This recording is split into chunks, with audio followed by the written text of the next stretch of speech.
to me that it would have prevented the killing of this boy, then I would reconsider my position on stop and frisk. And in media the next day, another legislator changes his stand on stop and frisk. That's what the media does. They try to create controversy and write stories. But yet my record shows the total opposite. I've been on the forefront of every fight of police brutality. Jatik Reed, the young man who was handcuffed in my district and beaten like Rodney King in California, with his handcuffs on his face, getting kicked in his head and beat with nightsticks by 6 police officers on video. So that's another good point about having our videos. So there's no wavering when it comes to me as a South Bronx resident. As a young man and African American of the South Bronx, I know what is the life of the average person of New York City in our communities, especially for all the young that's here. The message is designed for them because they're going to be faced with coming out in the night or coming home from a basketball game or for training or whatever it is they do in the evenings and coming home, and they're being harassed. So we as adults who seem to have a little bit more knowledge could deal with these situations. But our young men who don't know how to answer certain questions, who's being harassed and beat by the police, I have to stop my car in my district many a time to stop the police from harassing them when it's unfair. I was going home from my office many a nights when I saw the police have people pushed up against gates in front of their own buildings, and I would stop, and then they would notice my presence and ask me, what are you and who are you? And I would state who I am. And then I would see them whisper into the sergeant's ear, and the next thing you know, they played it off and say, okay, guys, we don't want loitering, have a good night.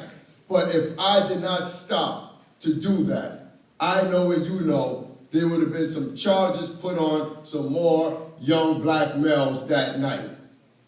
And the thing about the stop and frisk when it comes to touching a person's body, some people get offended because the police aggressively touch you and frisk you and grab you. So naturally, some young men respond with pushing their arm off of them. And what do you get then? Now you get a charge for assaulting a police officer. Even if you didn't have weapons on you or anything on you or did wrong, now you created a crime because now he has something to use against you and he charges you with with assaulting a police officer. So I'm just going to say, I also introduced a new bill that's pending right now. 3 weeks ago, the Amsterdam News published it. It's my reform, a 5-point reform on the stop and frisk policies. Stop and frisk policies is a legal policy on the book, but what we're talking about is the illegal stop and frisk. Stop and frisk related to probable cause is not what we're talking about. If we see a young man walking down the street with a handle of a gun sticking out his waist, then I give them probable cause. But we're not talking about probable cause. We're talking about illegal stop and frisk, stopping us because our skin color, because the way we look. But we're not going to continue to support this. We're going to keep on fighting until this is removed off the books. But my position is clear. And I send it out to every mayoral candidate of New York City. If you come to the South Bronx, if you come for my endorsement, if you don't have a clear platform laid out on how you're going to get rid of this illegal stop and frisk with NYPD, you will not get the votes and support of my district. And I stand by that. And everyone who's a resident of New York City should hold our mayoral candidates accountable to this. They can't keep coming, taking our votes for granted, and then go back into office for another 4 years, and they continuously stand by and I don't say nothing while our black males are being destroyed and wrongfully charged. They're creating criminal records on our young males. And then what happens when they're 15 and 16 years old and getting criminal records? So what's that doing? It's interfering with their future of progress, where they can't go get jobs now because they have marks on their records. And some of those stop and frisk end up turning into felonies because they say you tried to beat up a police officer. And now they have a right to go beat you and knuckle you up and justify, well, he attacked me, so we defended ourselves. and we know how that all goes. So I'm just here to say my position on stop and frisk for those who the media might have got into their brains and said that I've been wavering. Naturally, there's no use to go after something that's not live. The dead, they leave alone. But when you live and kicking and you fighting, you're always going to have the attraction of those who try to create the division on you and to turn the minds of the people against you because they know the fire is on them and where it's coming from. In Albany, I've been putting that fire on them for stop and frisk. And I'm going to continue to do that until we get rid of this illegal stop and frisk.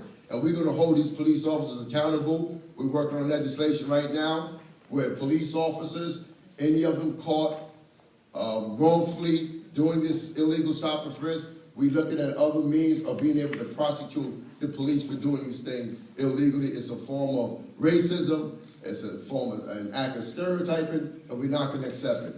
So, moving forward, I'm going to continue this fight against stop and frisk. Don't believe the hype. When they say you want to hear or know something, hear it direct from the horse's mouth. Because I was at a press conference last week for a young man in my district that was wrongfully killed by a police officer in a holdup at a bodega, Mr. Cuevas. I came to the press conference to stand up for that young man and the family. But then somebody invoked some division there and said, we don't want politicians here. We don't want politicians here, because they knew I was coming to try to make it look like I'm wavering here with my community.